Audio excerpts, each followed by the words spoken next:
Hello, boys and girls and babes. Welcome back to the Janaea Talks Caps podcast. So, where do the Caps stand since we last checked in with you all?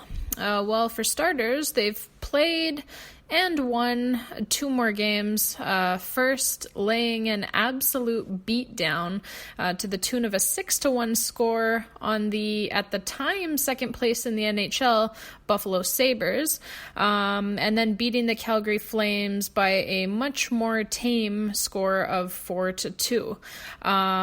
Yes, those 2 wins have pushed the Capitals' NHL-Best record to an 11-2-3 mark, and like I said, they're the best in the league, sitting in first place in the East and in the entire NHL with 25 points in the standings.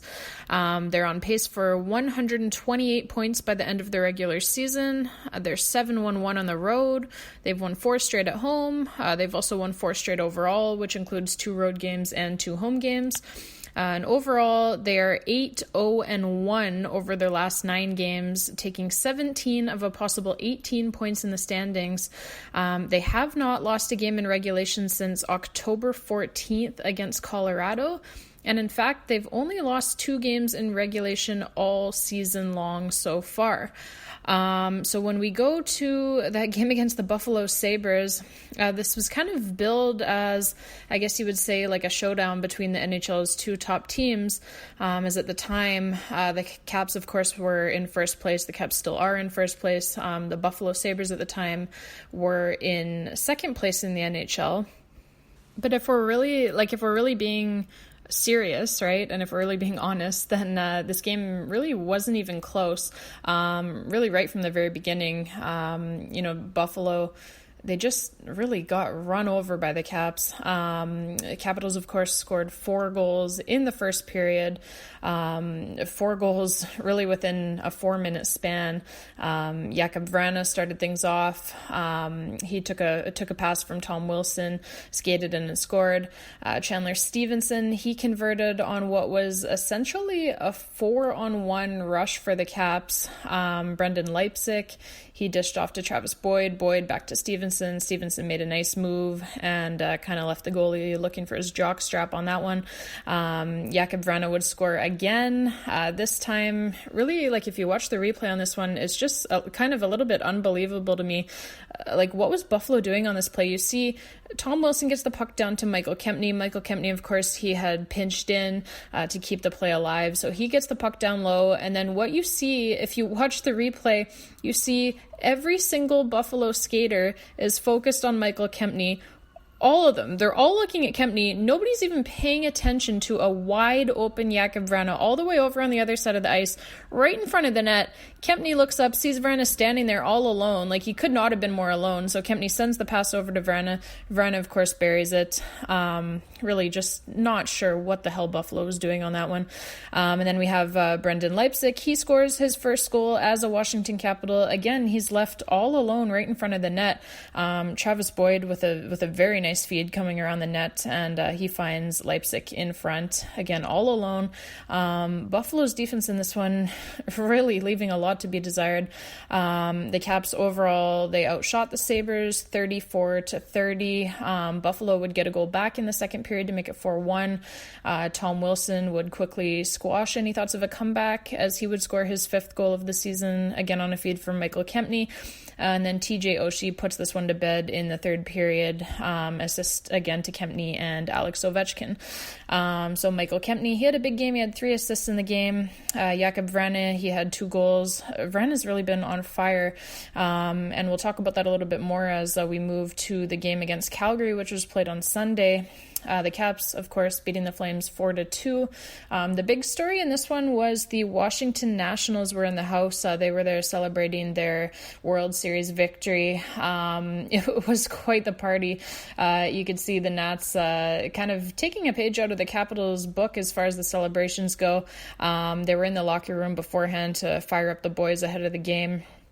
They came down to the ice prior to the puck drop, all the fans celebrating them. Again, the crowd really fired up. You even could see there was points in the game where the Washington Nationals up in the skybox there, they're like pouring their beers down into the open mouths of Capitals fans below them. And then we had them, of course, shirtless and riding the Zamboni during the intermission. So it was quite a scene, quite a party, and obviously it had the Capitals fired up as they would win again by 4-2 score. The big story out of that game, aside from all the stuff with the Washington Nationals, was Jakub Vrana. He scored the first hat trick of his NHL career. Again, he's so good. He's playing such good hockey right now. He's got 5 goals now in the last 2 games. It was a huge night for him. Congratulations to Jake, and really Capitals sitting pretty right now. The offense, as it has been pretty much ever since Alex Ovechkin and Nicklas Backstrom were drafted, has been on fire.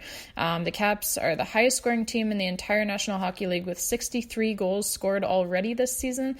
That's through just 16 games, which equates to 3.94 goals per game. Their power play as well is clicking at a whopping 25.9%, good for 4th in the league.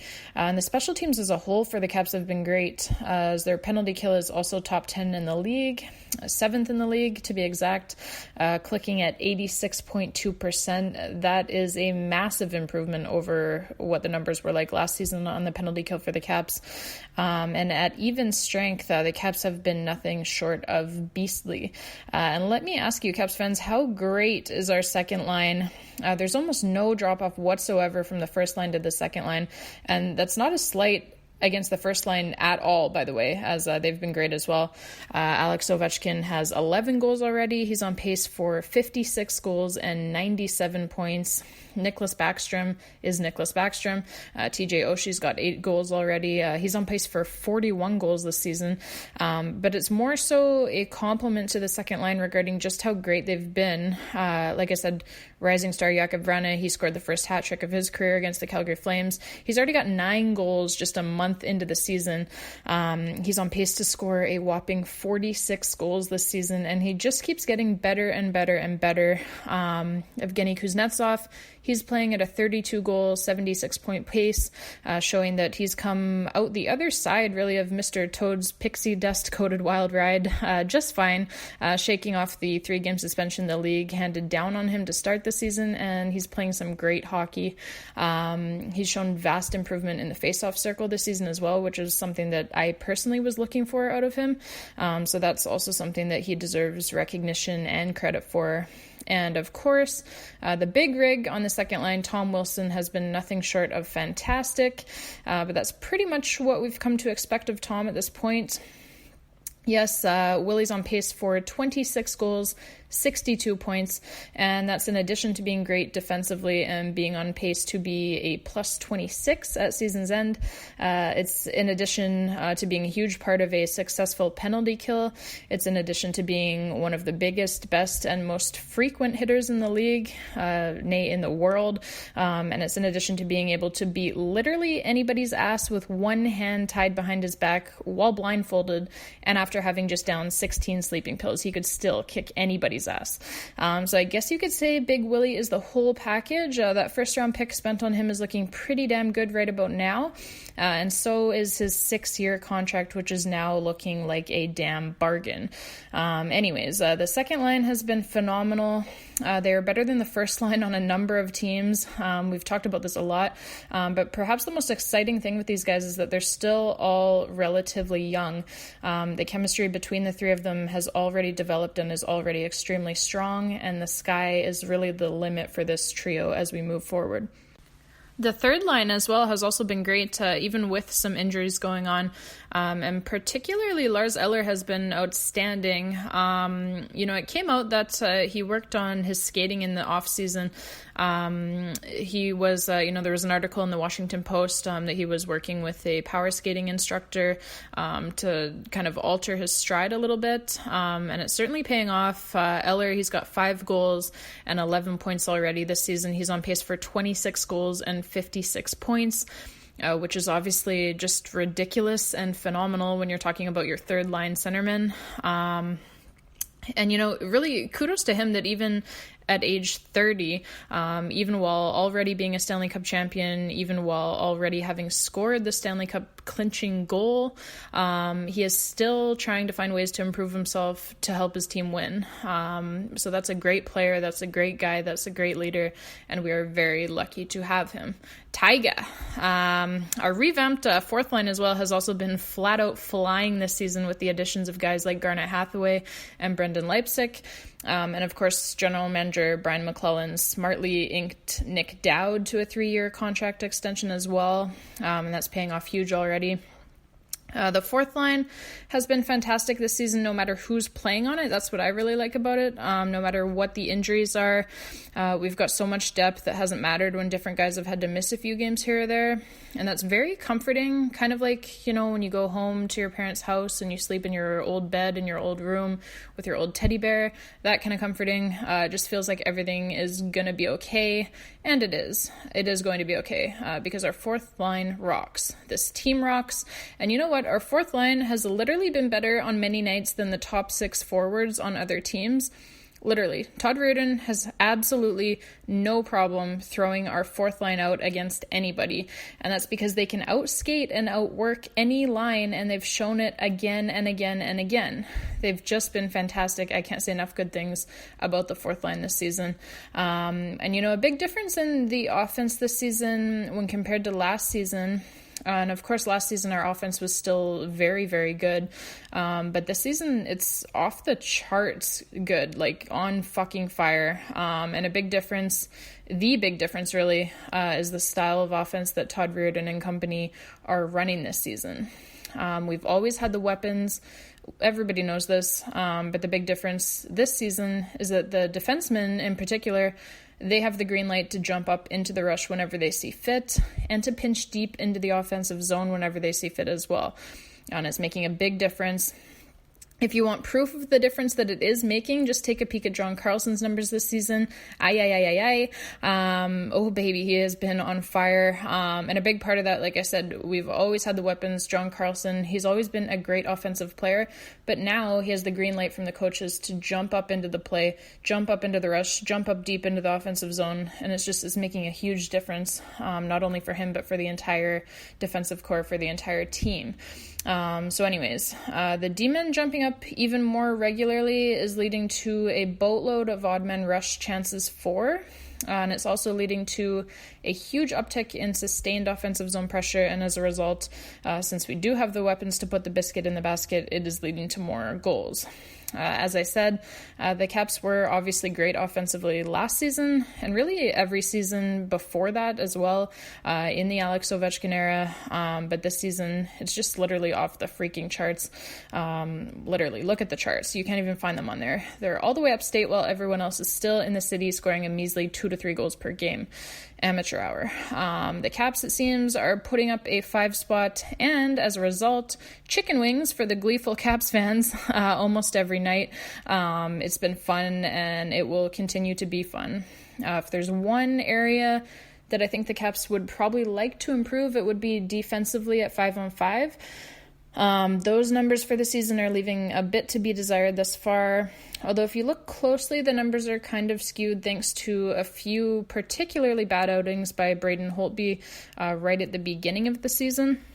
Holtby, of course, has since cleaned up his act, and the Capitals' goals against numbers are falling rapidly as a result.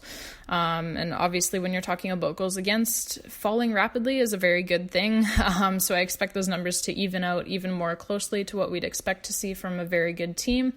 As we move along here this season, like I said, the Caps and Holtby have already seemed to figure quite a lot of it out and have started to right the ship in a big way. So I expect that to continue along the right path. We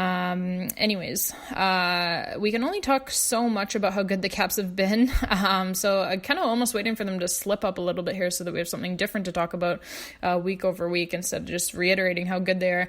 But why don't we talk about some news, notes, and other miscellaneous tidbits from around the league, shall we?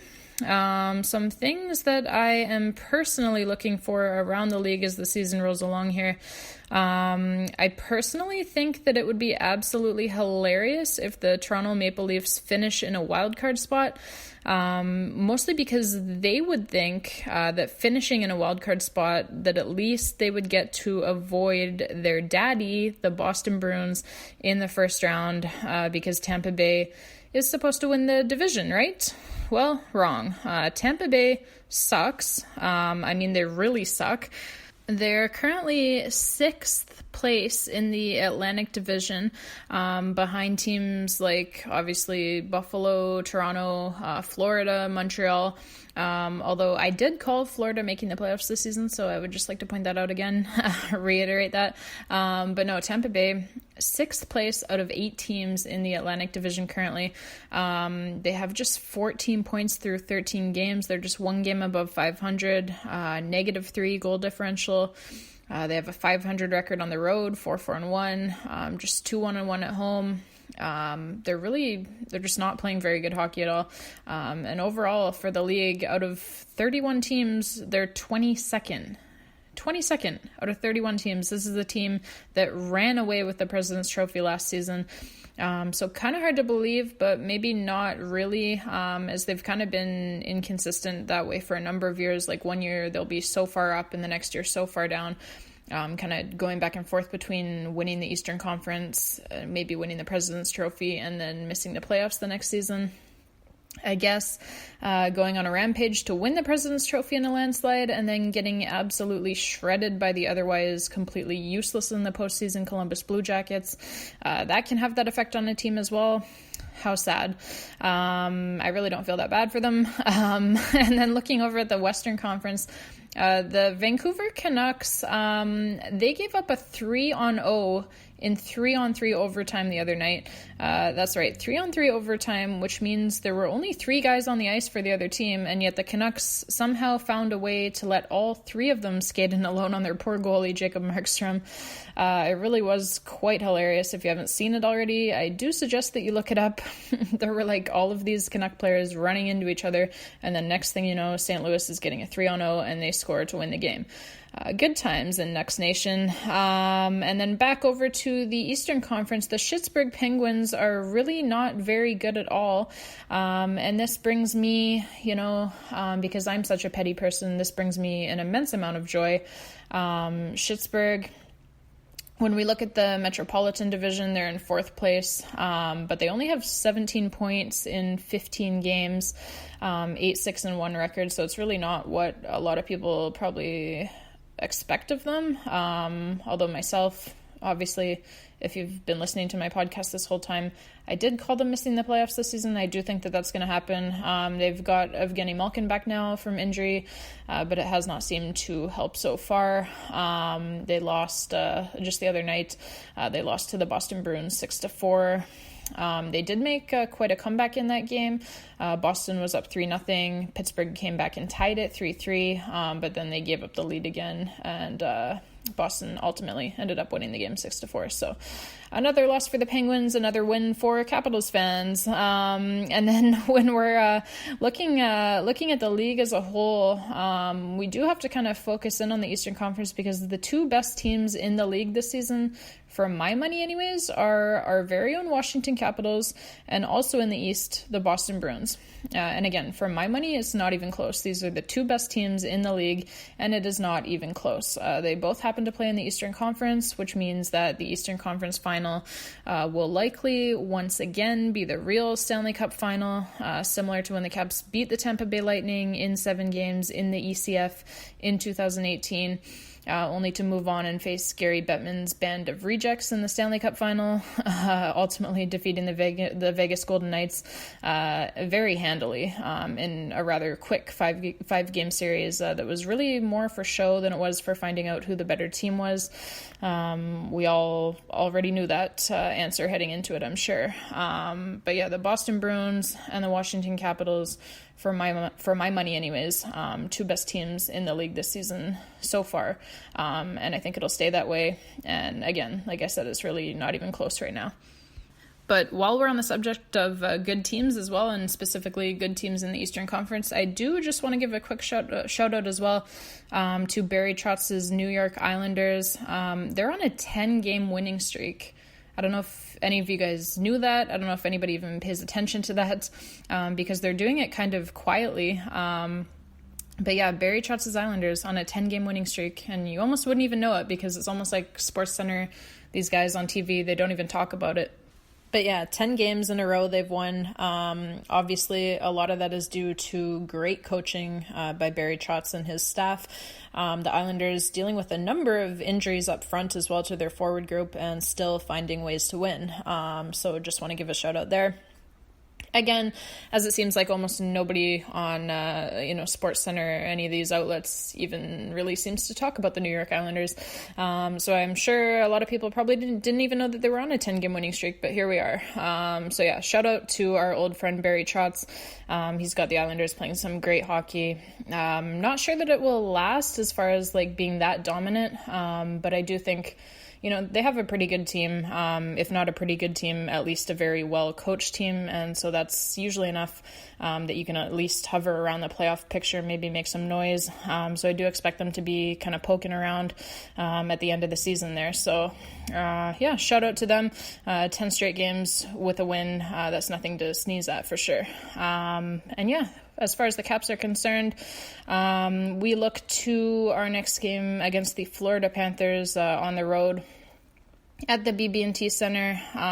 Always really, how can I say this nicely? Always a total snooze fest going to BB&T Center.